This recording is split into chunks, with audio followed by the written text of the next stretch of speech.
আসসালামু আলাইকুম। কেমন আছেন সবাই? ভালো আছেন? আজকে একটা খেলা দেখলাম, বাংলাদেশ ফুটবল নেপালের সাথে।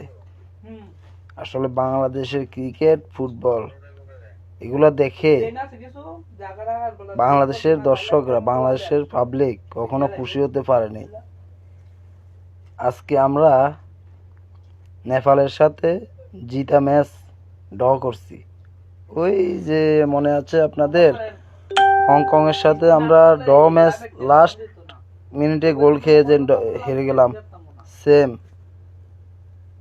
নেপালের সাথে আজকে সেম। হামজা মাঠ থেকে ওঠার পরে বাংলাদেশ গোলটা খেয়ে গেল। কি বলার, এদের কি বলার। এক হামজা, জায়ন আহমেদ, সমিত সোম, এই তিনটা প্লেয়ার ছাড়া আমি মনে করি বাংলাদেশের আর একটা প্লেয়ারও ভালো নেই। এদের খেলা না দেখা, আসলে বাংলাদেশের ফুটবল খেলা তো আমি দেখি না। হামজা, জায়ন আহমেদ, সমিত সোম, এই প্রবাসী প্লেয়ারগুলো আসার পর থেকে আমি বাংলাদেশের খেলা দেখি। আসলে আমার কত যে কষ্ট লাগে এদের খেলা দেখে। এদেরকে কি বলবো, কি গালে দিব। একটা কর্নার থেকে গোলটা হয়ে গেছে। তিনটা প্লেয়ার, বাংলাদেশের তিনটা বলদ প্লেয়ার সামনে ছিল, তারপরও বলটাকে ক্লিয়ার করতে পারেনি।